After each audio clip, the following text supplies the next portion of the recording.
All right, good morning. So first, sorry about missing on Monday. I'm sure you guys were all very sad about that. Yeah, I can tell.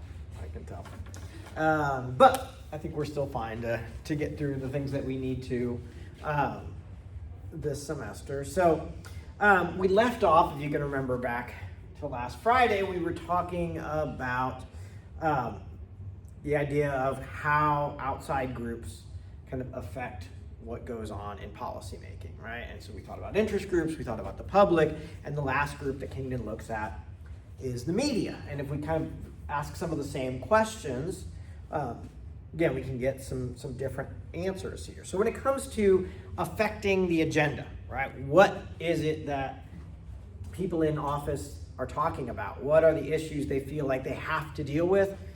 This is probably the area where the media has the greatest impact.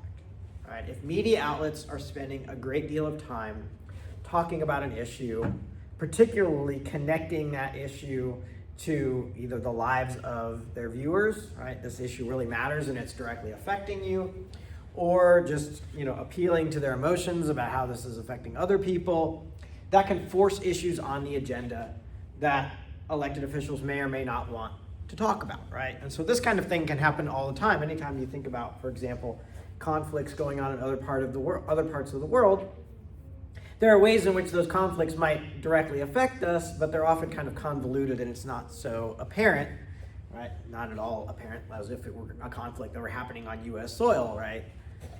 But if it's something that the media is spending a lot of time about, you see a lot of footage, you see a lot of people who have been injured or killed by attacks in this other country, that may make people care about it much more than they would otherwise. And that forces the government to think about, well, how do we respond to this, right? What do we do?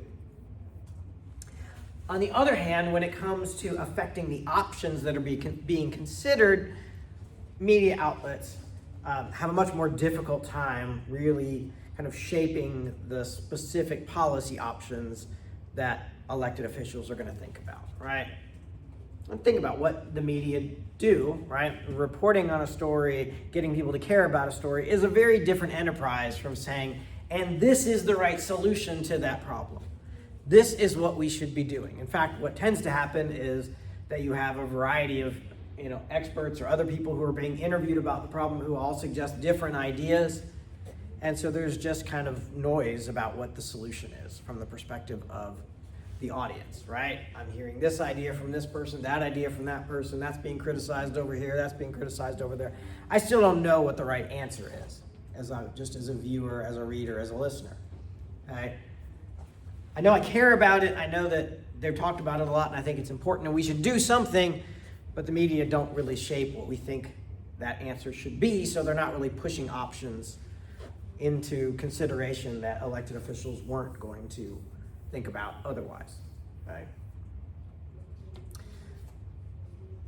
Another thing the media can do, though, is to facilitate communication with others in government, with the public, with other governments, with private entities that might have a role to play in making these decisions, right? So if the president goes and gives a primetime address to the nation on an issue and talks about that issue, right? Through the media covering that, people in Congress are going to see what the president has to say about it. The public's going to see what the president has to say about it. Other governments are going to see what the president has to say about it. Okay, and to a lesser extent, any interview that any elected official does can be something similar, right? I'm not just talking to this journalist to answer questions, right? I'm also sending messages to various audiences out there to tell them what I think the problem is, what I think the solution is, what I'm willing to support, what I'm not willing to support, etc. Right? I can establish baselines for bargaining by putting positions out there in public.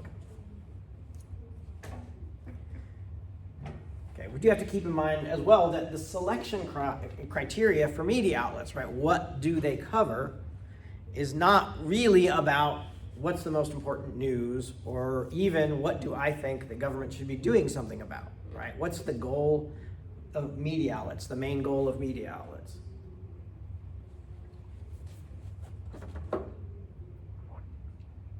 What's the main goal of any business? To make money. Because even if, let's say you became a journalist because you want to change the world, right? That's how you envisioned it, right? I am going to expose things that, people need to know about. I'm going to help inform the public. I'm going to do all these wonderful things. What happens if the media outlet you work for goes out of business? You're not going to have a job. You're not going to be able to even try to do any of those wonderful things that you wanted to do, right? So you got to make a profit. So the selection criteria for news stories is very often driven by what is going to get the most attention. What's going to get us the largest audience, because larger audiences equal greater profits. Sometimes directly, right, if we're talking about a subscription-based service, but more often because ad rates change with the size of the audience. The more people who get their news from you, the more money you can charge to advertisers to reach that audience through your news programs, right? Of course,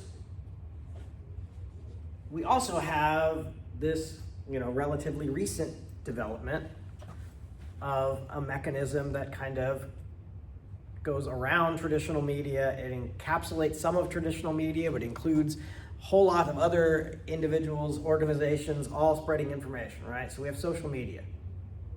Okay. Now, King didn't ask about this because social media is not a thing when he's putting together his story. But if you just think about it, right, do you expect social media to have a major impact on the policymaking process? We kind of think about it in the same way, right? Well, to understand that, to get an idea, we have to really get an idea of what social media is. Right? Because it's very different in that you don't just have a few outlets that are making choices about what stories to cover and broadcasting or sharing those stories with a much larger audience, right? They are still there, they're still doing that, right? So you can get on social media and you can find any major media outlet, you can find their account on whatever social media platform you're using, and they will be sharing stories that way in the same way that they were doing prior to the invention of social media. But there are millions of other accounts out there which all have an opportunity to share information as well, right? And the only limitation is basically how many people interact with their account.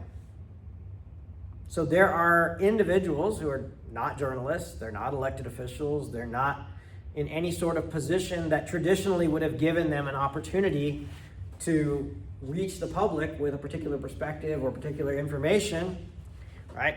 Who have audiences that, compete with major media or organizations, right? Have that many, and most of those are not really doing politics directly, but they can, right? And there certainly are some that are involved in talking about politics, talking about issues, talking about government in what they do, right? But the interesting thing is that people largely self-select into which social media accounts they see most regularly, right? It's not complete control there. In all of them, there's an algorithm that is pushing particular stories, particular tweets, particular, reels, particular whatever to you. But you still are choosing that, hey, these are particular accounts I want to see what they're posting, right, on a regular basis. I want to keep up with. And how do people tend to choose those?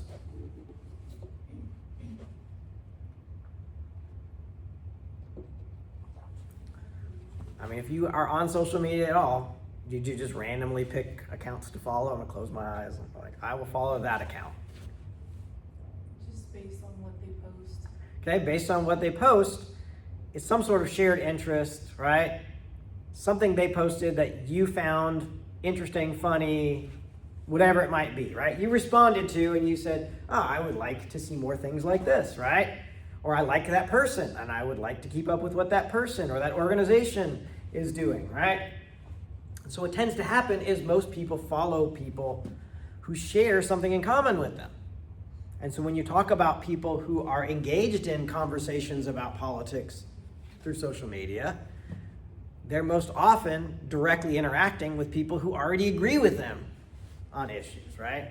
I like to think of social media as the choir preaching to the choir, okay? And so what we tend to do is we're reinforcing our own beliefs because we're going around telling other people who agree with us how right they are for agreeing with us, and they're telling us how right we are for agreeing with them, and we all feel good about ourselves because we're all saying how right we are, right? But our interactions with people who disagree tend to be much more just, you're an idiot, I hate you, right? There's something wrong with you. Not, let me understand your ideas and let me explain my perspective to you, and let's see what we can, agree on and where we disagree, and if one of us can persuade the other, right? You do not see a lot of nuanced conversations going on in social media between people who disagree with one another. I'm not saying it never happens, but it's far from the norm, right? So in that environment, there are opportunities for social media to influence elected officials, but only in kind of very narrow ways, right? So a very active base of a political party, for example, or the very active base of that political party that's on social media may be pushing particular issues or even particular options up to elected officials within that same party, right? So particularly elected officials who are themselves on social media a lot are hearing a lot from people who generally agree with them about what's important and what they should be doing about it. Right? People are not getting a lot that crosses party lines, right? So if I'm an elected official and I hear from people in my own party that say, hey, this is a really important issue, or I think we should be doing this, that might make an impact, right? But again, those cross-party, interactions don't tend to be very useful in terms of stimulating new ideas or new, policy agendas. It's more just, why are you such a bad person? I can't believe anybody would vote for you, right? And even if it involves discussion of policy, it's framed in such a way that nobody's going to actually read it and think about it and say, that actually is a really good idea. Okay. So, it can certainly have some impact essentially within one party of members of that party reaching out to elected officials in that party and pushing them to talk about particular issues or to adopt particular policy ideas, but it's not likely to move across party lines. It also is something that we have to keep in mind that doesn't have any sort of editorial process, right? So when traditional media work well, right, which I'm not claiming that they always do, but when they do work well, right, there is some editorial standard, there's some editorial process, there's some evidentiary basis that they're looking before making particular claims, right? So at a very minimum, if you are a traditional media outlet, right, you are going to try to get multiple sources to tell you the same thing before you report something that could potentially be damaging to somebody's reputation, right? Because the standard in the law is that if you do that, if you get multiple independent sources to tell you, then you have tried to verify the information, that person is not going to be able to sue you for libel or slander. But if I hear a rumor for one person and I go report it, and it damages your reputation and you turn around and sue me, you can show that I didn't actually take any steps to try to verify that information. You're likely to win, right? So just out of self-interest, major media outlets are at a minimum going to try to independently verify information when that information could be damaging to somebody's reputation.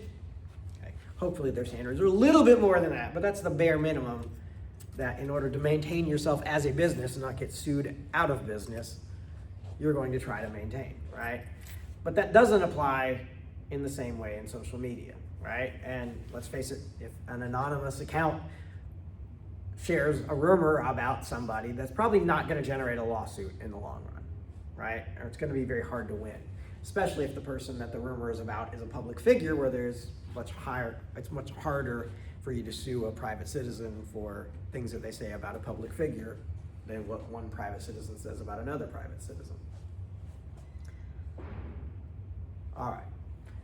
So there are opportunities for media to play some role here. It varies a little bit whether we're talking about traditional media or social media. As an elected official, as a president, you can try to influence the media. I talked last time about, for example, using visuals to communicate your message by going and standing in front of the thing you want to talk about. And there are lots of things you can do about that. You can try to build a good relationship with the media and thus maybe get more favorable coverage. But you can't control ultimately what they say. All right, questions about that? Okay, let me pause and then we'll get to the allies and adversaries part.